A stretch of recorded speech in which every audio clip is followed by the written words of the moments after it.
Seja muito bem-vindo, bem-vinda a mais uma meditação do Evangelho. É muito bom estar aqui com você. Antes da gente começar, eu quero pedir que você já deixe seu joinha no vídeo, se inscreva aqui no canal, compartilhe esse vídeo para que eu e você se tornemos uns anunciantes do Evangelho. Quero te pedir também que no final do vídeo você comenta aqui embaixo dizendo o que você achou. Vai ser um prazer te responder. Hoje nós iremos meditar e ler o Evangelho de João, capítulo 20, verso 19 ao 31. E está escrito assim: Ao anoitecer daquele dia, o primeiro da semana, estando fechadas, por medo dos judeus, as portas do lugar onde os discípulos se encontravam, Jesus entrou e, pondo-se no meio deles, disse: A paz esteja convosco. Depois dessas palavras, mostrou-lhes as mãos e o lado. Então os discípulos se alegraram por verem o Senhor. Novamente Jesus disse: A paz esteja convosco. Como o Pai me enviou, também eu vos envio. E depois de ter dito isso, soprou sobre eles e disse: Recebei o Espírito Santo.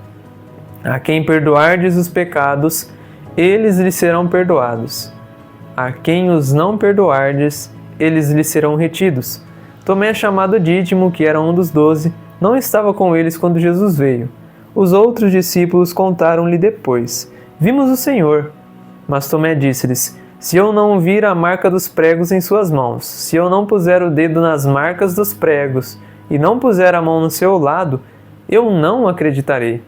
8 dias depois, encontravam-se os discípulos novamente reunidos em casa, e Tomé estava com eles. Estando fechadas as portas, Jesus entrou, pôs-se no meio deles e disse: A paz esteja convosco. Depois disse a Tomé: Põe o teu dedo aqui e olha as minhas mãos. Estende a tua mão e coloca ao meu lado. E não sejas incrédulo, mas fiel. Tomé respondeu: Meu Senhor e meu Deus. Jesus lhe disse: Acreditaste porque me viste? Bem-aventurados os que creram sem terem visto. Jesus realizou muitos outros sinais diante dos discípulos, que não estão escritos neste livro, mas estes foram escritos para que acrediteis que Jesus é o Cristo, o Filho de Deus, e para que, crendo, tenhais a vida em seu nome. Bom, o Evangelho de hoje nos traz um cenário de medo, de assombramento, de dúvida, angústia e aflição. O Evangelho começa nos mostrando aqui que os discípulos estavam trancados em um lugar à parte, com medo dos judeus. Isso nos mostra que o medo, ele é um dos principais fatores que nos aprisionam e não faz com que nós sejamos livres. Aquilo no qual Deus criou nós para que nós sejamos, seres livres. Deus nos criou com livre-arbítrio para que nós pudéssemos escolher quem nós iríamos adorar. Isso é a liberdade. O amor ele está vinculado diretamente com a liberdade. Eu não consigo amar de verdade se eu não proporcionar liberdade para quem eu amo. A liberdade, ela nos ensina, portanto, que o verdadeiro amor está ligado intimamente a ela. Eu não posso dizer que eu amo alguém e prender essa pessoa, dizendo que eu a amo, sendo que eu não deixo ela ser livre. Porque o verdadeiro amor, ele só vai ser provado na liberdade. Alguém só vai provar que te ama se essa pessoa escolhe livremente estar com você, por exemplo.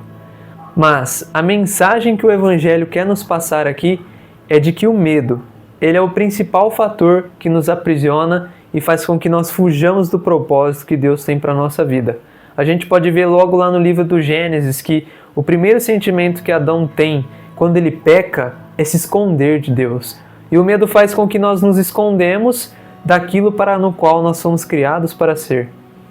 Outra coisa também que o Evangelho vem nos trazer muito importante é que o ambiente que nós estamos inseridos, ele reflete diretamente o nosso comportamento, as nossas atitudes e a nossa maneira de pensar. Perceba, no Evangelho, Jesus encontra os discípulos dentro de um lugar e com medo. O ambiente ali, onde eles estavam trancafiados, estava causando neles mais medo, mais receio de ir adiante com aquilo que Jesus tinha proposto para eles, que era anunciar o Evangelho. E o fato muito importante de que quando Jesus entra onde eles estão, Jesus diz o que para eles? A paz esteja convosco. A paz de Jesus é uma paz que nos liberta das prisões, do medo e de tantos outros sentimentos que nos enganam. Isso significa que a paz de Deus, ela é diferente da paz do mundo. A paz do mundo é uma paz superficial, que se baseia em fundamentos que não são tão solidificados como a palavra de Deus. Mas a paz de Deus, que excede todo entendimento, é aquela paz que não nos ausenta de conflitos, mas é uma paz que, mesmo quando nós estamos em meio aos conflitos, ela nos traz segurança, nos testemunhando em nosso coração de que Deus está conosco. E independente do que nós venhamos passar na nossa vida, de provação, adversidade, nós podemos crer que aquele que é o ressuscitado, ele está conosco e que nós jamais seremos decepcionados. Portanto, meu irmão, minha irmã, este é o ensinamento do Evangelho, essa é a mensagem que a Palavra de Deus quer trazer ao nosso coração hoje. Que nós possamos ser livres do medo, porque aquele que ressuscitou, que venceu a morte, nos encoraja para que nós possamos seguir firmemente nos projetos que Ele tem colocado no nosso coração e no propósito que Ele estabeleceu para cada um de nós que somos cristãos, que era anunciar a Sua palavra, contar a boa nova a toda a criatura. Muito obrigado, meu irmão, por estar aqui hoje nessa meditação. Que Deus abençoe você e toda a sua família. A gente se encontra amanhã, então, se Deus quiser, no próximo vídeo.